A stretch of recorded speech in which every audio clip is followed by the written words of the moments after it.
Linda Goldbloom spent August 25, 2018, as she had dozens of languid summer nights before, enjoying the warm breeze inside Dodger Stadium and listening to the crack of the bat. In the top of the ninth inning that night, according to ESPN's Outside the Lines, Dodgers closer Kenley Jansen unleashed a 93 mph heater. San Diego Padres outfielder Franmil Reyes turned on the pitch, slicing it nearly straight back into the stands. The ball lined just over the protective netting behind home plate and cracked straight into Goldblum's head. The 79-year-old Los Angeles native was rushed to the hospital, where she died 4 days later.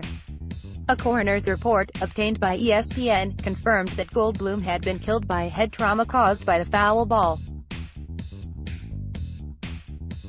Los Angeles Dodgers relief pitcher Kenley Jansen throws against the Houston Astros during the 8th inning of Game 2 of baseball's World Series Wednesday, October 25, 2017, in Los Angeles. Matt Slocum, AP, "It's heartbreaking for all of us," Jana Brody, Goldblum's daughter, said in an interview with The Washington Post. "It was pretty rough. This was definitely not a ball that could be dodged or caught." Goldblum's death raises new safety questions for Major League Baseball, which was rattled in 2017 when a 2-year-old girl suffered critical injuries after a foul ball hit her in the face at Yankee Stadium. The next year, all 30 teams extended netting farther down the baselines. Although Goldblum's death is the first in nearly 50 years directly attributed to a foul ball, hundreds of fans are struck every season and many have been seriously hurt. Most injured fans are also unable to win damages from MLB teams due to a long-standing legal precedent that critics like Goldblum's family say needs to be re-examined. "We're just hoping that they'll double-think this. Why not make the nets higher?" Brody said.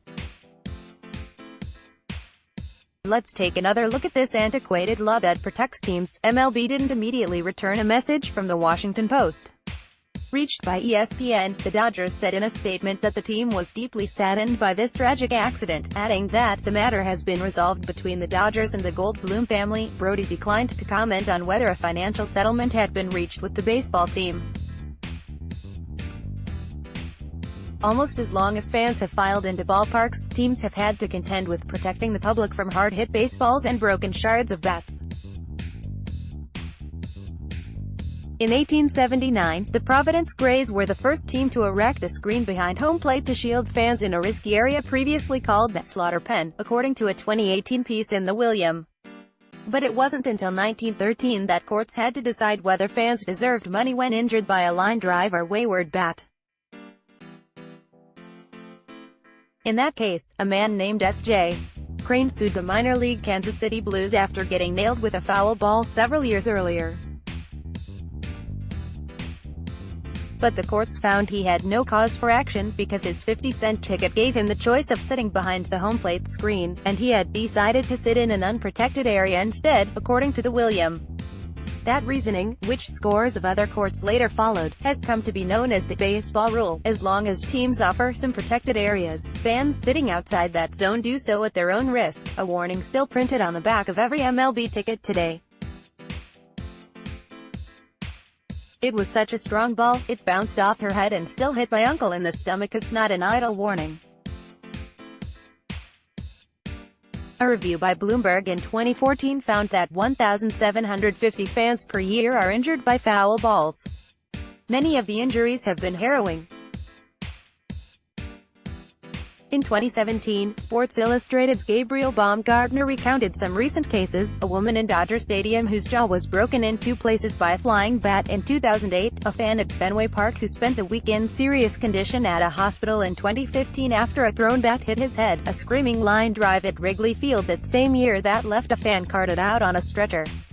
Per ESPN, only 2 fans before Goldblum had ever died due to head trauma caused by a baseball at an MLB game: a 32-year-old named Clarence Stagemeyer, who died in 1943 after being hit by an errant throw to first at Washington's Griffith Stadium, and Alan Fish, a 14-year-old who died in 1970 after a foul ball at Dodger Stadium hit him in the head.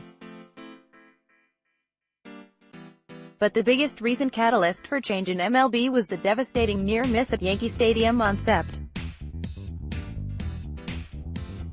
2017, when a foul ball off the bat of Yankees third baseman Todd Frazier hit a toddler in the face.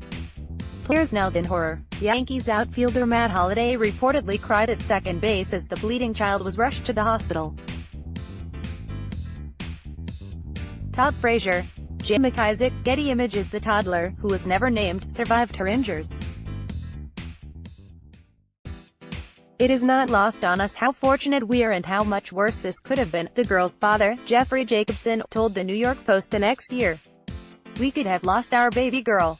Maybe there are angels in the outfield." In 2015, MLB first suggested that teams extend safety netting to the edge of both dugouts. But it wasn't until the 2018 season that all 30 teams complied. That netting extension wasn't enough to save Goldblum, her family says. Goldblum was born and raised in Los Angeles and became a die-hard Dodgers fan after the team moved to Southern California from Brooklyn in 1958.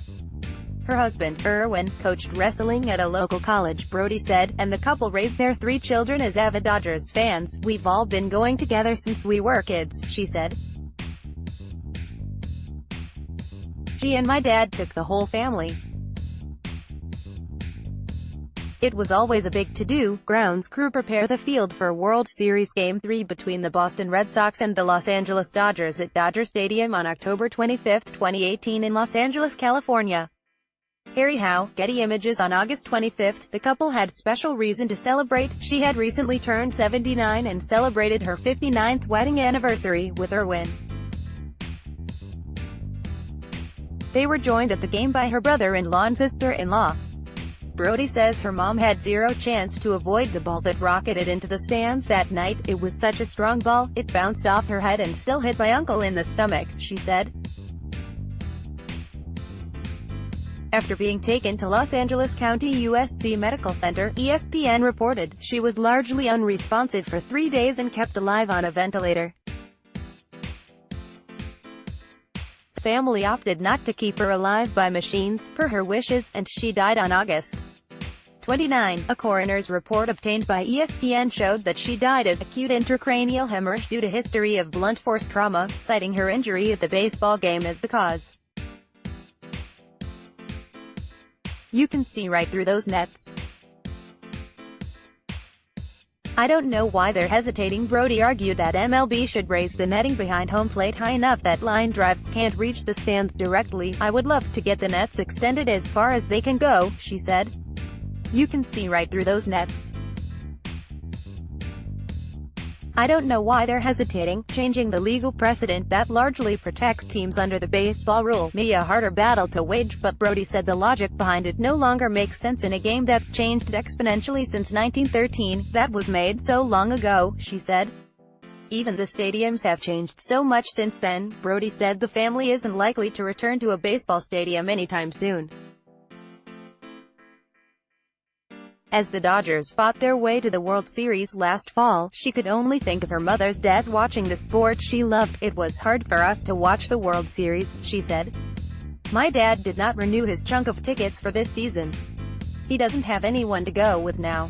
In this October 25, 2017, file photo, the Houston Astros and the Los Angeles Dodgers play in Game 2 of the Baseball World Series at Dodger Stadium in Los Angeles. Tim Donnelly, AP.